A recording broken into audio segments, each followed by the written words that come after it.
नमस्कार दोस्तों, welcome back to motor redefined. मैं हूं आपका होस्ट और दोस्त सरिंदम घोष और आज एक बार फिर मैं आप लोगों के लिए एक राइड कंपैरिजन के साथ हाजिर हूं। और आज हम लोग यहां पर राइड कंपेयर करने वाले हैं 2026 TVS Apache RTR 160 2V model को विथ 2026 होंडा SP 160 मॉडल के साथ। अब दोनों में ही एयर कूल है, दोनों में ही 160 सीसी की इंजन आप लोगों को मिल रही है। होंडा वर्सेस टीवीएस आज मैं आप लोगों के लिए लेकर आया हूं। दोनों में देखिए कुछ फीचर काफ़ी आप लोगों को मिलती हुई समझ में आएगी, कुछ चीज़ों में काफ़ी ज़्यादा डिफरेंस भी आपको समझ में आता है।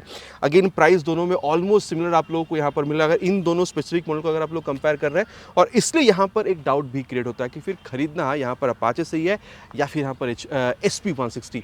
और दोस्तों आज इसी आप कह सकते हैं कन्फ्यूजन को यहाँ पर दूर करने की कोशिश करेंगे। बताऊंगा आप लोगों को मैं दोनों बाइक में फीचर स्पेसिफिकेशन, प्राइस हो या माइलेज कितनी सिमिलर है कितनी डिफरेंट है, साथ ही राइड कंपैरिजन तो करेंगे ताकि एंड तक वीडियो की आप लोगों को क्लियर आइडिया मिल जाए कि अगर खरीदना है तो SP 160 खरीदना सही होगा या फिर यहाँ पर अपाचे 160 2V। और दोस्तों आगे बढ़ने से पहले very special thanks to Star Honda Krishnanagar and Rahul TVS Krishnanagar for providing me this bikes, ताकि मैं आप लोगों तक यहाँ पर ये कंपैरिजन पहुंचा सकूं। वेस्ट बंगाल के कृष्णनगर या आसपास के में अगर आप रहते हैं, कोई भी आप लोग यहाँ पर होंडा या फिर अगर आप लोग TVS की प्रोडक्ट खरीदना चाहते हैं, शोरूम्स को आप लोग डेफिनेटली कॉन्टैक्ट कर सकते हैं। डिटेल्स ऑलरेडी आप लोगों ने अपने स्क्रीन पर देख लिया। तो चलिए दोस्तों स्टार्ट करते हैं। दोस्तों राइड कंपैरिजन पे जाने से पहले दोनों बाइक की छोटी सी मैं आप लोगों के साथ यहाँ पर एक वॉक अराउंड शेयर करना चाहूँगा, ताकि जो की डिफरेंसेस या फिर जो सिमिलैरिटीज़ है वो मैं आप लोगों तक पहुँचा सकूँ। और धूप तो देखिए बहुत ज़्यादा है नहीं, लेकिन गर्मी क्या ही बताऊँ, मतलब पसीना पसीना पूरा हो रहा है। और धूप ज़्यादा नहीं है, लेकिन मतलब वो गर्मी है ना, वो आप लोगों को समझ में आ रहा है। ऐसा मतलब जैसे कुछ हीट वेव आपके शरीर पर आके मतलब आपको प्रेशर दे रही है, ऐसा वाला फील आ रहा है आज। ठीक है, बाकी चलिए काम तो करना पड़ेगा, स्टार्ट करते हैं। सबसे पहले अगर मैं आप लोगों को यहाँ पर इसकी लुक के बारे में बताऊँ तो दोनों में थोड़ी सी स्पोर्टी, थोड़ी सी वो कम्यूटिंग वाला जो फील है वो आप लोगों को यहाँ पर बिल्कुल मिल जाता है। बाकी अगर आप लोग कलर देख रहे हैं, दोनों ही आप लोगों को यहाँ पर बाइक में स्पेशली अगर आप SP 160 देख रहे हैं तो 4 कलर बॉक्स आप लोगों को मिल जाएगा। और यहाँ पर अपाचे में आप लोगों को मोटा मोटा 5 कलर वेरिएंट जो ये आप लोगों को बिल्कुल कंपनी ऑफर करती है। स्क्रीन पर अभी आप लोगों ने देख भी लिया कि कौन सी बाइक में कौन सी कलर आप लोगों को यहाँ पर मिल रही है। आप लोगों को इन दोनों बाइक में से कौन सी कलर ज़्यादा पसंद आते हैं, नीचे आप लोग कमेंट पर लिखकर बिल्कुल बताइएगा। बाकी अगर मैं आप लोगों को प्राइस के बारे में बताऊं, वैसे देखिए अगर आप लोग अपाचे में देख रहे हैं तो आप लोगों को टॉप मॉडल में डुअल चैनल ABS मिल जाता है, उसकी प्राइस ज़्यादा है। लेकिन अगर आप लोग ये ब्लूटूथ के साथ ये सिंगल चैनल ABS पर आ रहा है, इसके साथ अगर आप लोग यहाँ पर SP 160 की यहाँ पर ये जो बेस मॉडल है जहाँ पर रियर में आप लोगों को ड्रम ब्रेक मिलता है, इसकी अगर आप लोग प्राइस देख रहे हैं तो ऑलमोस्ट सिमिलर आपको मिलेगा। लेकिन SP 160 अगर आप लोग टॉप मॉडल जाते हैं जहाँ पर डुअल डिस्क है वो सिंगल चैनल ABS, तो वहाँ पर प्राइस इसके मुकाबले आप लोग को ज़्यादा पे करनी होगी। बात करेंगे एक्जैक्ट प्राइस के बारे में, लेकिन उसके पहले समझ लेते हैं कि ओवरऑल चीज़ें कंपनी हमें यहाँ पर ऑफर क्या क्या करती है। सबसे पहले फ्रंट व्यू में अगर देखा जाए, ऑल LED हेडलैम्प का सेटअप के साथ साथ यहाँ पर बल्ब इंडिकेटर दोनों में आप लोगों को मिल जाएगा। लेकिन हैजार्ड लैम्प का सेटअप आप लोगों को SP 160 में मिलता है। दोनों में ही 31 टेलीस्कोपिक फोक जो है ये आप लोगों को मिल जाएगा। फाइबर बटगार्ड दोनों में काफ़ी अच्छी क्वालिटी की आप लोगों को मिल रही है। टायर अगर आप लोग देख रहे हैं, अपाचे में हल्की सी बटर है। SP 160 में आप लोगों को 80/100 सेक्शन तक का tyre with 17 inches of alloy wheel जो है ये कंपनी आप लोगों को यहाँ पर बिल्कुल ऑफर करती है। वहीं अगर आप लोग अपाचे पर आ रहे हैं 160 2V पर, तो 90/90 सेक्शन तक का tyre with 17 inches of alloy wheel जो है कंपनी आप लोगों को बिल्कुल ऑफर करती है। दोनों में ही इस मॉडल में आप लोगों को सिंगल चैनल ABS मिल जाएगा। पहले ही मैंने कहा अपाचे वर्सेस 2V में टॉप मॉडल में आप लोगों को डुअल चैनल ABS भी मिल जाता है। इसके अलावा अगर आप लोग यहाँ पर इसकी डिस्क देख रहे हैं तो दोनों में ही आप लोगों को 270 mm तक का जो पेट्रोल डिज़ाइन वाला डिस्क है ये आप लोगों को मिल जाएगा। और निसन कैलिपर आप लोगों को SP 160 की यहाँ पर ये जो फ्रंट डिस्क में आप लोगों को यहाँ पर बिल्कुल मिल जाता है। इसके अलावा अगर आप लोग यहाँ पर अगर इंजन देख रहे हैं तो अपाचे 160 2V से शुरुआत करते हैं। यहाँ पर आप लोगों को 159.7 cc single cylinder SOHC 2 valve air cool फिलेटेड इंजन आप लोगों को मिल जाएगा। 16.04 PS की मैक्स और 13.85 न्यूटन मीटर मैक्स टॉर्क के साथ। बाकी यहाँ पर आप लोगों को अर्बन, रेन और स्पोर्ट मोड भी मिल जाता है। स्पोर्ट मोड में मैक्सिमम पावर टॉर्क मिलेगा, जहाँ पर आप लोगों को माइलेज थोड़ी सी घटती हुई दिखेगी, मैक्सिमम परफॉर्मेंस मिलेगा। लेकिन अर्बन और रेन मोड में परफॉर्मेंस हल्की सी घटती है, लेकिन माइलेज वहाँ पर आप लोगों को थोड़ा सा बेहतर मिलता है। बाकी यहाँ पर आप लोगों को फाइबर का ये जो इंजन काउल है ये भी मिलेगा, और क्रैश गार्ड भी काफ़ी तगड़ा आप लोगों को यहाँ पर मेटालिक मिल जाएगा। यहाँ पर आप लोगों को क्रैश गार्ड जो अलग से खरीदना पड़ता है।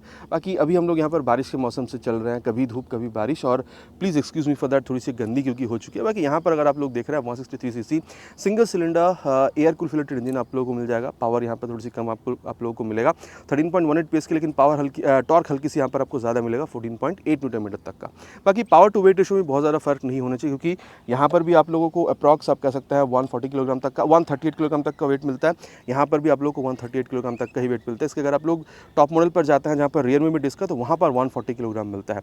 तो पावर टू वेट रेशियो यहाँ पर कितनी, मतलब दोनों में बहुत ज़्यादा यहाँ पर डिफरेंस तो होना नहीं चाहिए। अब क्योंकि यहाँ पर पावर कम है और दोनों में वेट क्योंकि ऑलमोस्ट सिमिलर है, तो इसके मुकाबले ये कितनी आप लोगों को कम फील कराती है एक्सेलरेशन वगैरह, इसके बारे में हम लोग आगे चलते हुए बात करेंगे। अब क्योंकि हम लोग यहाँ पर बात कर रहे हैं अबाउट इंजन, तो इसकी जो एग्जॉस्ट साउंड है मैं सुना देता हूँ। स्टार्ट करते हैं यहाँ पर अपाचे के साथ।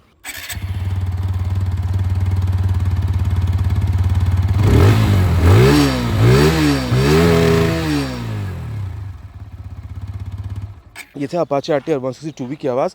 और अब मैं आप लोगों को यहाँ पर SP 160 की भी आवाज़ सुना दूँ।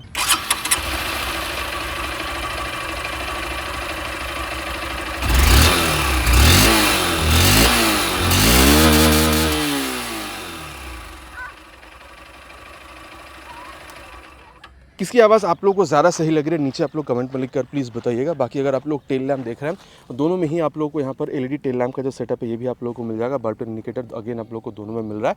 यहाँ पर भी आप लोगों को जो आप कह सकता है जो मडगाड़ी आप लोगों को मिल जाएगा वहाँ पर ऑलरेडी लगी भी आप लोग देख सकते हैं। अब डिलीवरी लेते टाइम यहाँ पर भी आप लोगों को लगा के दिया जाता है। बाकी 120/70 सेक्शन तक का टायर यहाँ पर आपको मिलेगा with 17 inches of yellow wheel. वहाँ पर 130/70 सेक्शन तक का टायर जो ये आप लोगों को मिल जाएगा, तो वहाँ पर टायर हल्की सी बेटर है। बाकी जैसे मैं ऑलरेडी कह रहा था वहाँ पर अभी ड्रम ब्रेक आपको 130 mm तक का मिला, लेकिन टॉप मॉडल जाने पर वहाँ पर 220 mm तक का आप लोगों को पेट्रोल डिजाइन वाला डिस्क भी मिलेगा। यहाँ पर अगर आप लोग देख रहे हैं तो आप लोगों को 200 mm तक का यहाँ पर ये जो डिस्क ब्रेक है ये भी आप लोगों को कंपनी यहाँ पर बिल्कुल ऑफर करती है। और हाँ, यहाँ पर आप लोगों को डुअल हाइड्रोलिक शॉक अब्जॉर्बर मिल रहा है। इसमें आप लोगों को यहाँ पर मोनोशॉक सस्पेंशन का जो सेटअप है ये आप लोगों को मिल जाएगा। बाकी एक बात और है, अभी देखिए इंस्टॉल नहीं कराया गया यहाँ पर, लेकिन यहाँ पर भी आप लोगों को जो आप कह सकते हैं साड़ी गार्ड वगैरह ये आप लोगों को मिल जाता है। और यहाँ पर भी आप लोगों को अपाचे में भी साड़ी गार्ड और ये जो लेडीज फुटरेस्ट है ये आप लोगों को बिल्कुल मिल रहा है। बाकी ऑलमोस्ट सिमिलर चीज़ें हैं आप लोगों को यहाँ पर। ओपन ची सिस्टम फर्स्ट बॉडी लुक दोनों में मिल जाएगा। Main stand side stand with side stand cut off sensor ये भी आप लोगों को यहाँ पर दोनों बाइक में बिल्कुल देखने को मिल रहा है। इसके अलावा अगर आप लोग देख रहे हैं पकड़ के बैठने के लिए ग्रैब हैंडल दोनों में आप लोगों को मिल जाएगा। 790 mm तक का सीट हाइट, वहाँ पर आप लोगों को 796 mm तक का सीट हाइट और दोनों में ही सिंगल सीट जो है ये भी आप लोगों को बिल्कुल मिल रहा है। हाइट अगर आपकी यहाँ पर 5556 तक की है, दोनों ही बाइक को आप लोग आराम से यूज़ कर पाएंगे, प्रॉब्लम नहीं होनी चाहिए। बाकी टैंक अगेन आप लोगों को यहाँ पर दोनों में ही 12 लीटर तक का मिलेगा और माइलेज भी अप टू 45 km आप लोग दोनों में एक्सपेक्ट कर सकते हैं। ग्राउंड क्लियरेंस में डिफरेंस है, वहाँ पर 177, यहाँ पर अप्रॉक्सीमेटली 180 mm तक का जो ग्राउंड क्लियरेंस है अपाचे में ये आप लोग को बिल्कुल मिलता है। वेट तो मैंने कहा है यहाँ पर 138, वहाँ पर भी आप लोगों को 138 मिल जाएगा। बाकी अगर आप लोग टॉप मॉडल में जाते हैं तो डिफरेंस बनता है, लेकिन इन दोनों मॉडल में आप लोगों को वेट जो है बिल्कुल ही सिमिलर मिल रहा है। आगे अगर आप लोगों को मैं बताऊं तो यहाँ पर हैंडल बार जो है क्लिप ऑन आप लोगों को मिल जाएगा, वहाँ पर नॉर्मल हैंडल बार आप लोगों को मिल रहा है। हाई लो बीम पासवर्ड के लिए स्विच, ये ब्लूटूथ एनेबल कंसोल है। टॉगल करने के लिए यहाँ पर आई का बटन आपको मिल जाएगा। टर्न सिग्नल और हॉर्न काफ़ी लाउड आपको मिल रहा है। किल स्विच यहाँ पर आपको मिलेगा। मोड को चेंज करने के लिए बटन यहाँ पर मिल रहा है। मोड 3 ऑलरेडी मैंने कहा है। नीचे इंजन ऑन करने का स्विच, एग्जॉस्ट साउंड ऑलरेडी मैंने आप लोगों को यहाँ पर सुना दिया। बाकी यहाँ पर आप लोगों को completely digital plus Bluetooth console जो ये आप लोगों को मिलेगा। तो speedo tacho, gear position sensor, Bluetooth connectivity सब कुछ आपको मिल जाएगा। और अगर आप लोग यहाँ पर स्मार्ट कनेक्ट ऐप को मोबाइल में डाउनलोड इंस्टॉल करके थ्रू ब्लूटूथ इसके साथ जोड़ते हैं तो turn button, navigation, call, SMS भी आप लोग यहाँ पर बिल्कुल इस्तेमाल कर सकते हैं। बाकी आईना दोनों में आप लोग अच्छा खासा मिल रहा है। इसके बारे में आगे राइड के दौरान बात करेंगे। यहाँ पर भी high beam low beam password के लिए स्विच, ये भी आप ब्लूटूथ प्लस आप लोग को डिजिटल मिला, लेकिन खास बात यह है कि आप लोग को TFT मिल रहा है, तो इसकी लुक थोड़ी सी और बेहतर आपको मिलती है। बाकी टॉगल करने के लिए सारे स्विचेस आप लोग को मिल जाएगा। टर्न सिग्नल और यहाँ पर भी सही है। किल स्विच यहाँ पर आपको मिल रहा है। और आप कह सकते हैं यहाँ पर जो हज़ार्ड लैंप का स्विच ये आप लोग को यहाँ मिल रहा है, जो चीज़ वहाँ पर आपको मिल नहीं रहा था। बाकी नीचे इंजन ऑन करने का स्विच, एग्जॉस्ट और मैंने सुना दिया। बाकी यहाँ पर बाय डिफॉल्ट आप लोग को जो मोबाइल चार्जिंग C टाइप वाला यहाँ पर आप लोगों को बिल्कुल मिल जाता है, एक प्लस पॉइंट है। बाकी यहाँ पर भी अगर आप लोग होंडा की रोड सिंह के आपको मोबाइल में डाउनलोड इंस्टॉल करके थ्रू ब्लूटूथ जोड़ते हैं तो turn button, navigation, call, SMS plus music वाली जो चीज़ है वो भी आप लोग यहाँ पर बिल्कुल इस्तेमाल कर सकते हैं। साथ ही मैं बता दूँ स्पीडो टैको, गियर पोजिशन सेंसर, ठीक है, रियल टाइम माइलेज इंडिकेटर वगैरह ये चीज़ आप लोग को यहाँ पर दिख जाता है। तो यहाँ तक मैंने आप लोगों को दोनों बाइक में मिलने वाली चीज़ कितनी सिमिलर कितनी डिफरेंट है ये मैंने आपको बता दिया। अब थोड़ी सी प्राइस के बारे में बात करते हैं। दोनों ही मौजूदा अगर आप लोग यहाँ पर ये मॉडल देख रहे हैं तो यहाँ पर आप लोग को 1,49,000 पे करना होता है, यहाँ पर आप लोग को 1,48,500 पे करना होता है। लेकिन हाँ, अगर आप लोग यहाँ पर SP 160 की ये dual display edition top model पर चले आते हैं वहाँ पर 1,54,500 मोटा मोटा और भी आप कह सकते हैं 5-5.5 हज़ार रुपये तक आप लोग वहाँ पर ज़्यादा पे करते हैं। लेकिन अगर आप लोग इन दोनों मॉडल को देख रहे हैं मिलाकर तो आप लोगों को ऑलमोस्ट सिमिलर ही प्राइस पे करना होता है। अब चलिए चलते हैं राइड पर और फिर समझने की कोशिश करते हैं कि फिर दोनों में राइड डिफरेंस आप लोगों को कितना समझ में आता है। बाकी दोस्तों राइड कंपैरिजन की शुरुआत करेंगे यहाँ पर SP160 के साथ, देन हम लोग यहाँ पर जो अपाचे है उस पर भी जाएंगे। अब सीट हाइट यहाँ पर आप लोगों को 796 mm तक का मिलता है। अगर आपकी हाइट अराउंड 5'5" तक की भी है तो मैंने ऑलरेडी आप लोगों से कही है कि आप लोगों को यहाँ पर चलाने में कोई प्रॉब्लम नहीं होनी चाहिए।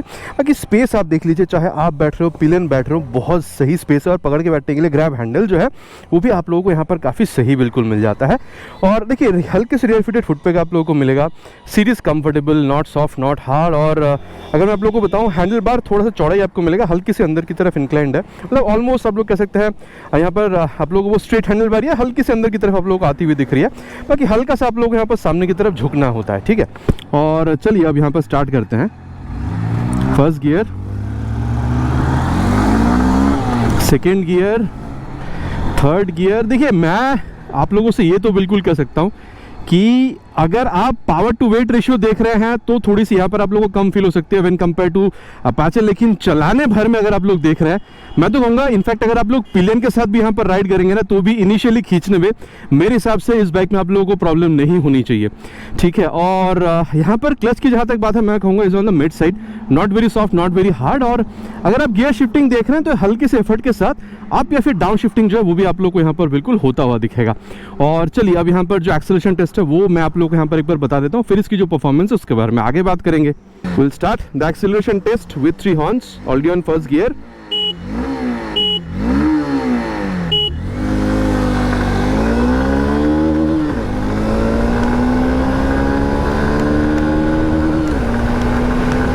Crossed.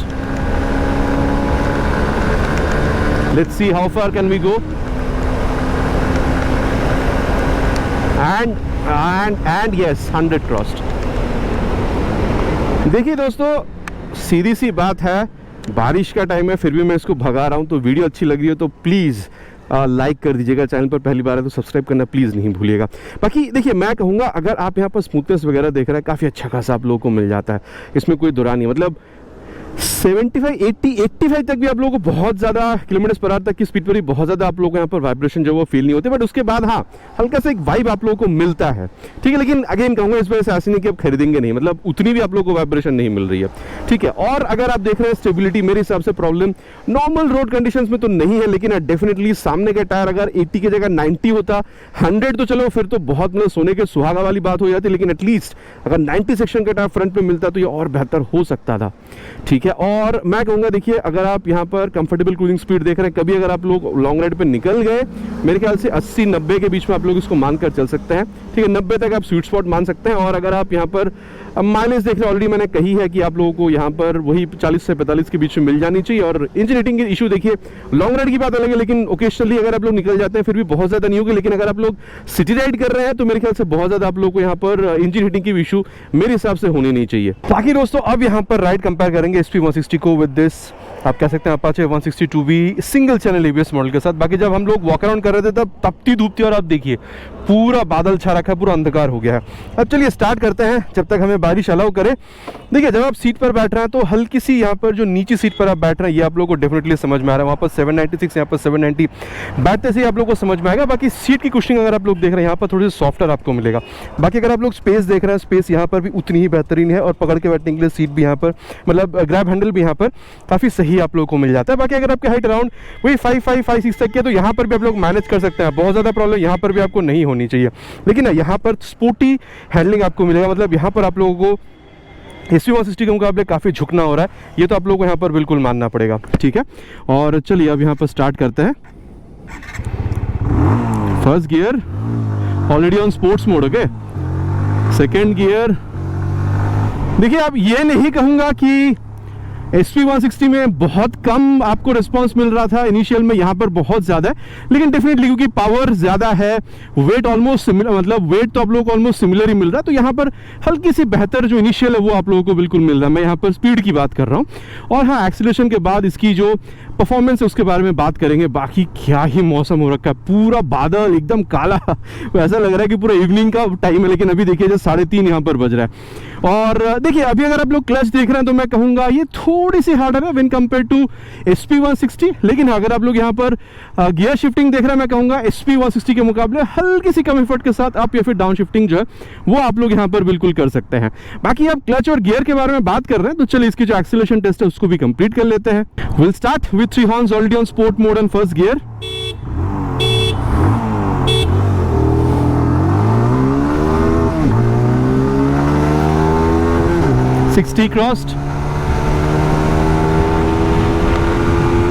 crossed 80,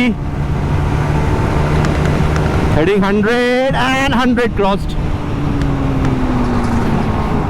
बाकी देखिए दोस्तों, अब सबसे पहले बात मैं आप लोगों को यहाँ पर वाइब्रेशन या फिर स्मूथनेस के बारे में बताऊंगा। बाकी वेदर आपको कैसा लग रहा है प्लीज़ कमेंट करिएगा।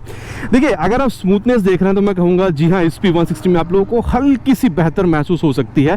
अब यहाँ पर आप लोगों को 75-80 तक आप लोगों को वो जो वाइब है हैंडल बार या फिर फुट पेग, मतलब फुट पेग में ज़्यादातर आप कह सकते हैं आपको समझ में आता है, बट ये भी ऐसा नहीं है कि आप लोग नहीं खरीदेंगे। लेकिन हाँ, अगर मैं कहूँ तो यहाँ पर थोड़ी सी ज़्यादा आपको फील हो सकती है, मतलब यहाँ पर ये वाइब्रेशन के बारे में अगर बात करी जाए तो व्हेन कंपेयर टू SP160। बाकी स्टेबिलिटी देखिए जितना बेहतर वहाँ आपको मिल रहा था उतनी बेहतरीन यहाँ पर भी आपको मिल रहा है। इसमें मेरे हिसाब से आप लोगों को प्रॉब्लम नहीं होना चाहिए। और अगर मैं आप लोगों को कहूँ यहाँ पर माइलेज के बारे में, दोनों में ऑलमोस्ट सिमिलर है, 40-45 kmpl के आसपास ऑलरेडी मैंने आप लोगों से कही है। बाकी अगर इंजन हीटिंग के इशू देख रहे हैं, मैं कहूँगा वहाँ पर भी बहुत ज़्यादा अगर आप लोग सिटी राइड कर रहे हैं तो नहीं मिलनी चाहिए, यहाँ पर भी चीज़ वही है। बाकी देखिए अगर आप कंफर्टेबल क्रूजिंग स्पीड देख रहे हैं, यहाँ पर मैं कहूँगा वही 80 से 90 के बीच में आप लोग क्रूज करेंगे तो बहुत सही रहेगा। उससे ऊपर जा सकता है लेकिन ये एक स्वीट स्पॉट हो सकता है। और अगर आप लोग यहाँ पर समरी देख रहे हैं, देखिए इनिशियल में भले ही बहुत ज़्यादा SP और यहाँ पर डिफरेंस आप लोगों को स्पीड में समझ में ना आए, लेकिन जैसे आप लोग मिड रेंज या फिर अगर आप लोग टॉप स्पीड तक पहुँचेंगे तो यहाँ पर डेफिनेटली हल्की सी बेहतर आप लोगों को स्पीड जो है वो कंपनी अपाचे 160 में आप लोगों को बिल्कुल ऑफर करती है। और साथ ही यहाँ पर अगर आप लोग बहुत ज़्यादा सिटीज़ में राइड करते हैं, बहुत ज़्यादा बम्पर टू बम्पर ट्रैफिक पर अगर आप लोग राइड करते हैं, माइलेज को बेहतरीन बनाने के लिए ग्लाइड टू ट्रैफिक टेक्नोलॉजी आप लोगों को मिलता है। फॉर एग्जाम्पल मान के चलिए बहुत ज़्यादा ट्रैफिक है, मैंने यहाँ पर सेकेंड गियर पर शिफ्ट करके मैंने यहाँ पर क्लच थ्रॉटल छोड़ दिया है, ठीक है। अब देखिए फिर भी ये यहाँ पर ये 10-11 का स्पीड लेके अपने आप आगे बढ़ती रहेगी। इनफैक्ट अगर आप लोग इसको यहाँ पर फोर्थ गियर पर भी शिफ्ट करके छोड़ देते हैं, ठीक है, तो भी आप लोग देखिए सेकंड गियर में 10-11 का था, यहाँ पर देखिए 20-21 तक का स्पीड ले रही है, अपने आप जा रही है। अब क्योंकि यहाँ पर बार बार आप क्लच थ्रॉटल गियर का इस्तेमाल नहीं कर रहे हैं तो यहाँ पर क्या है, आपकी जो माइलेज है ये काफ़ी ज़्यादा मतलब सही हो जाती है अगर आप लोग इसको सिटीज़ में ट्रैफिक में अगर आप लोग इस तरीके से अगर इसको यूज़ करते हैं तो। बाकी आप लोगों का क्या रहा है इस बारे में नीचे कमेंट पर लिखकर बिल्कुल बताइएगा। बाकी आप कहेंगे SP में भी यूज़ किया जा सकता है, जी हाँ यूज़ आप इसको कर सकते हैं, लेकिन इतनी बेहतरीन तरीके से हर एक गियर में यूज़ कर पाना SP160 में शायद आप लोग ना कर पाएँ। और दोस्तों अब जिस बारे में बात करेंगे वो है इस बाइक की ब्रेकिंग। मोटा मोटा इसको ले चलेंगे 70 के आसपास और फिर फ्रंट ब्रेक, और 72 पे ले जाके फ्रंट ब्रेक। पीछे देख लिया था कोई है नहीं। देखिए मेरे हिसाब से अगर मैं आप लोगों को बताऊं, फ्रंट में 270 m तक का यहाँ पर जो पेटल डिज़ाइन वाला डिस्क मिल रहा है आप लोगों को काफ़ी बेहतरीन तरीके से यहाँ पर रोकती हुई नजर आ रही है। मेरे हिसाब से ब्रेकिंग में आप लोगों को प्रॉब्लम होनी नहीं चाहिए। बाकी हाँ, ABS में अभी मुझे यहाँ पर समझ में नहीं आ रहा, वक्त आने पर ABS काम करेगी, इसके लिए कोई प्रॉब्लम वाली बात नहीं है। और रियर में वैसे कोई है नहीं, और इसकी जो रियर ब्रेक है उसको भी एक बार टेस्ट कर लेते हैं, वही 60 के आसपास ले जाकर 63 पे रियर ब्रेक। देखिए यहाँ पर 130 m तक का ड्रम ब्रेक आप लोगों को मिल रहा है, प्रोग्रेसिव नेचर की ही है, ठीक है। देखिए अगर आप 220 mm वाले डिस्क ब्रेक पर जाते हैं टॉप मॉडल में तो वहाँ पर भी आप लोगों को इन जनरल प्रोग्रेसिव ही मिलेगा, रियर ब्रेक पे पैर रखने से हल्का सा स्पीड का स्लो डाउन होना।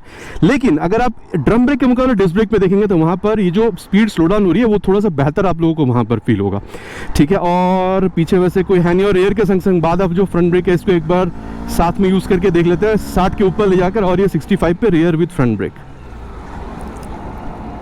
देखिए मैं तो कहूँगा ओवरऑल ब्रेकिंग जो आप लोगों को यहाँ पर दमदार मिलेगा। मेरे हिसाब से इसमें आप लोगों को बहुत ज़्यादा कोई प्रॉब्लम होना नहीं चाहिए। बाकी अब ब्रेकिंग के बारे में बात करते हैं। पीछे वैसे कोई है नहीं, यहाँ पर भी सिंगल चैनल ABS है, इसको ले चलेंगे 70 के आसपास, और ये 69 पे ले जाके फ्रंट ब्रेक। देखिए मैं कहूँगा वेट तो ऑलमोस्ट सिमिलर है, ब्रेक डिस्क भी आप लोगों को दोनों में 270 m तक का ही मिल रहा है। यहाँ पर भी ऑलमोस्ट सिमिलर ही आप लोगों को रिस्पांस जो है वो आप लोगों को फील हो सकता है। लेकिन एक बात है, वहाँ पर थोड़ी सी मतलब SP160 के मुकाबले यहाँ पर जो रिस्पांस है थोड़ी सी जल्दी आप लोगों को मिले। मतलब जैसे आप मतलब ब्रेक प्रेस कर रहे हैं ना, वो झट से वो जो एक ब्रेक प्रेस हो रही है वो जो एक फील है वो हल्की से शायद आप लोगों को यहाँ पर ज़्यादा मिल रहा है। बट हाँ मतलब ऑलमोस्ट सिमिलर ही 19-20 का फर्क आप लोगों को मिलेगा, ठीक है। बाकी ABS है यहाँ पर लेकिन फील नहीं हुई है जैसे SP160 में भी नहीं हुआ था, लेकिन ABS वक्त आने पर काम करेगी, प्रॉब्लम आप लोगों को नहीं होना चाहिए, ठीक है। और नहीं रियर में कोई है नहीं। अब जो रियर ब्रेक है इसको भी एक बार टेस्ट कर लेते हैं। यहाँ पर 100 का ब्रेक डिस्क मिलेगा और ये 62 पे ले जाके रियर ब्रेक। देखिए ये तो लाजमी था, मतलब अगर आप ब्रेक डिस्क के साथ आते हैं SP160 में तो शायद वहां पर भी सिमिलर आपको रिस्पॉन्स मिले, लेकिन अगर आप SP160 जो मैंने आप लोगों को मॉडल बताई थी अभी, वहां पर आप लोगों को 130 mm तक का जो ड्रम ब्रेक मिल रहा है, उससे अगर आप लोग यहाँ पर ये ब्रेक डिस्क के रियर में अगर आप लोग ब्रेक देख रहे हैं तो दोनों में ही प्रोग्रेसिव है। बात वो नहीं है कि मतलब प्रोग्रेसिव मतलब नहीं है, दोनों में प्रोग्रेसिव मिलेगा, लेकिन यहाँ पर ये जो स्पीड को स्लो डाउन कर रही है रियर ब्रेक के प्रेस करने पर, ये आप लोगों को हल्का से यहाँ पर बेहतर समझ में आ रहा है। अब रियर में कोई है नहीं वैसे, एक बार ले चलते हैं 60 के ऊपर और रियर विद फ्रंट प्रेस करते हैं 64 पे ले जाके रियर विद फ्रंट। देखिए अगेन कहूंगा अब क्योंकि यहाँ पर आप लोगों को दोनों ही आप लोगों को डिस्क ब्रेक मिल रहा है तो हल्की सी ओवरऑल ब्रेकिंग जो आप लोगों को यहाँ पर बेहतर मिला, लेकिन अगेन कहूंगा अगर SP160 में अगर आप लोग डुअल डिस्क एडिशन के साथ जाते हैं तो शायद वहां और यहाँ ब्रेक आप लोगों को सिमिलर मिले ओवरऑल, लेकिन क्योंकि मैं आप लोगों को ये ड्रम ब्रेक का वेरिएंट बता रहा हूं तो उससे अगर आप लोग यहाँ पर कंपेयर करें तो ओवरऑल ब्रेकिंग यहाँ पर आप लोग को हल्की सी बेहतर मिल सकती है।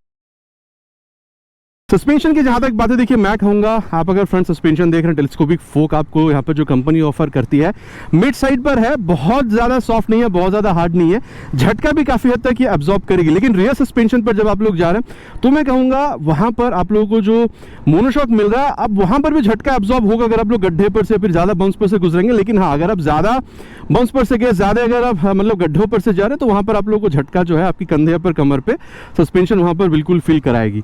ठीक है, तो ये था सस्पेंशन के बारे में, मतलब फ्रंट वाला मिड साइड पर है, not soft not hard, rear वाला आप लोगों को हल्का सा स्टिफर साइड पर ही मिलेगा। देखिए हाई स्पीड टॉप स्पीड छोटा मोटा कॉर्नरिंग आप लोग आराम से कर सकते हैं, लेकिन गड्ढों पर क्या सीन है वो मैंने ऑलरेडी आप लोगों को बता दी है।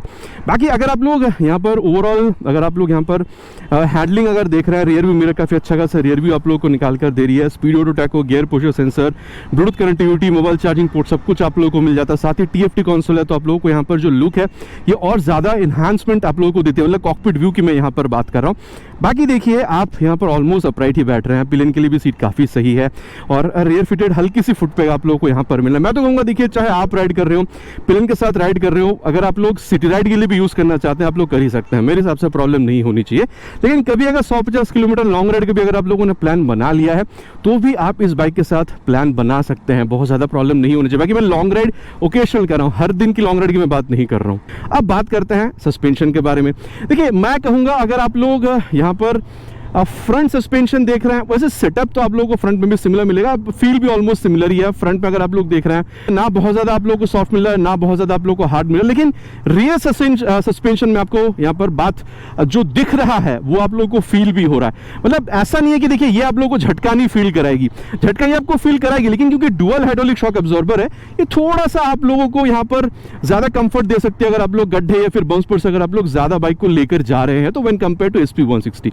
बाकी हाई स्पीड टॉप स्पीड छोटा मोटा कॉर्नरिंग जितना अच्छी तरीके से आप लोग SP160 में कर पा रहे थे यहां पर भी आप लोग कर पाएंगे, मेरे हिसाब से प्रॉब्लम नहीं होनी चाहिए। लेकिन अगर आप लोग कॉर्नरिंग देख रहे हैं तो वहां पर क्योंकि हैंडल बार थोड़ी सी ऊंची थी, यहां पर आप लोग थोड़ा सा ज्यादा झुककर बैठ रहे हैं, तो ये जो डिफरेंस आप लोगों को मिल रहा है इस वजह से कॉर्नरिंग में दोनों में सही है, छोटा मोटा कॉर्नरिंग की बात कर रहा हूं, एक्सट्रीम कॉर्नरिंग की बात नहीं कर रहा हूं, दोनों में सही मिलेगा, लेकिन दोनों में फील जो है अगेन आप लोगों को डिफरेंट मिलेगा।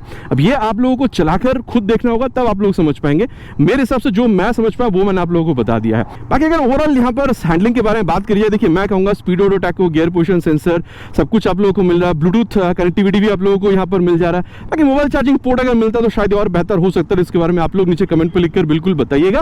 बाकी हाँ अगर आप लोग देख रहे हैं तो सिटी राइड में चाहे आप राइड कर रहे हो फिर आप पिलियन के साथ ही क्यों ना राइड कर रहे हो, मैं तो कहूंगा SP160 जितनी ही यहाँ पर भी आप अच्छी तरीके से राइड कर सकते हैं। लेकिन हाँ अगर आप लॉन्ग राइड की यहाँ पर सोच रहे हैं तो मैं कहूंगा देखिए लॉन्ग राइड के लिए दोनों बाइक को बहुत ज्यादा यहाँ पर प्रेफर नहीं मतलब करना चाहिए, बिकॉज पहली बात तो ये कि 160 सीसी की देन यहाँ पर ऑयल कूल वगैरह भी आप लोगों को बहुत ज्यादा मिलता नहीं, लेकिन हाँ यहाँ पर भी अगर आप लोग 150 किलोमीटर जाना चाहते हैं तो यहाँ पर भी आप लोग जा सकते हैं, प्रॉब्लम मेरे हिसाब से नहीं होनी चाहिए। लेकिन हाँ थोड़ी सी ज्यादा अगर आप लोग कंफर्ट ज्यादा ढूंढ रहे थे, अब थोड़ा सा अपराइट बैठेंगे, थोड़ा सा ज्यादा कंफर्ट अगर आप लोग ढूंढ रहे हैं, थोड़ा सा लॉन्ग राइड ओकेशनल अगर आप लोग निकलना चाहते हैं तो SP आप लोगों को थोड़ा सा ज्यादा हेल्प कर सकती है, SP160 की मैं बात कर रहा हूँ। ठीक है, बाकी देखिए अगर आप सिटी राइड कर रहे हो, आप थोड़ा बहुत लॉन्ग राइड भी अगर आप निकल जाना चाहते हैं, चाहे आप निकले आप पिलियन के साथ निकले, यहाँ पर भी एक्सपीरियंस आप लोगों को बेहतर ही मिलने वाला है। बाकी देखिए दोनों बाइक में क्या है नहीं है मैंने आप लोगों को बता दिया। चलिए अब चलते हैं कंक्लूजन पर और जाकर बात करेंगे फिर क्राइटेरिया वाइज दोनों में से आप लोगों के लिए खरीदना कौन सा सही हो सकता है। और दोस्तों अब सत्यवचन की घड़ी कंक्लूजन का समय है कि फिर इन दोनों बाइकों में से कौन सा खरीदना सही होगा। और शायद आप लोग समझ पा रहे होंगे धूप तो माँ कसम ऐसा है ना पूरा नहा लिए हैं एकदम, ठीक है।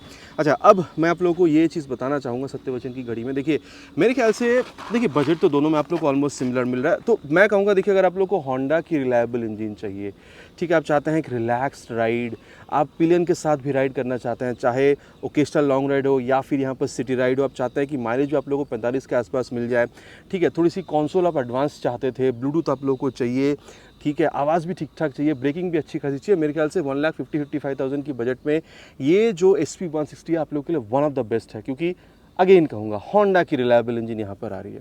लेकिन हाँ, अगर आप लोग सेम ही प्राइस पॉइंट पे अगर आप चाहते हैं कि थोड़ा सा और एग्रेसिव लुक मिले, आप लोगों को एक्सेलरेशन थोड़ी सी और बेहतर चाहिए और आप थोड़ी सी वाइब्रेशन झेल सकते हैं, लेकिन एक्सेलरेशन आप लोगों को थोड़ी सी और तगड़ी चाहिए, ब्रेकिंग सेटअप थोड़ा सा आप लोगों को और बेहतर चाहिए, ठीक है। मेरे ख्याल से ये 2-3 चीज़ों की वजह से, ठीक है, जो अभी मैंने आप लोगों को बताया, अगर आप लोग अपना बजट सिमिलर भी रख रहे हैं और अगर आप लोग यहाँ पर अपाचे पर भी जा रहे हैं तो भी एक बेहतर ही प्रोडक्ट आप ढूंढ रहे हैं, ठीक है।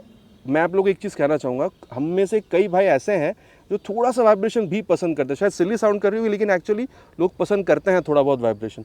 तो इन सारी रीज़न की वजह से मैं कहूँगा ओवर अगर आप लोग इस पर यहाँ पर अपाचे पर जा रहे हैं तो भी एक बेहतर ही प्रोडक्ट आप मतलब आप यहाँ पर परचेस करें, बिकॉज प्राइस तो ऑलमोस्ट दोनों में आप लोगों को सिमिलर ही मिल रहा है। तो देखिए दोनों बाइक में चीज़ें आप लोगों को क्या मिल रहा है, ठीक है, कितनी और ये दोनों बाइक बेहतर हो सकती थी, सब कुछ मैंने आप लोग को यहाँ पर इन डेप्थ बता दिया है। बाकी अब आप लोग आफ्टर दिस रिव्यू क्या समझ रहे हैं, SP160 खरीदना पसंद करेंगे या फिर यहाँ पर अपाचे 160, नीचे कमेंट पर लिखकर बताना प्लीज़ नहीं भूलिएगा, इट्स माई रिक्वेस्ट। आशा करता हूँ वीडियो आप लोगों को पसंद आई, अगर पसंद आई है तो प्लीज़ वीडियो में एक लाइक और चैनल पर अगर आप लोग पहली बार आ रहे हैं तो सब्सक्राइब करके बेल बटन कॉल पे हिट करना नहीं भूलिएगा, इट्स माई रिक्वेस्ट अगेन। बहुत जल्द मुलाकात होगा चैनल पर आप लोगों से इसी तरीके से एक नया वीडियो में बाइक का स्कूटर के साथ। Till then ride safe and जय हिंद।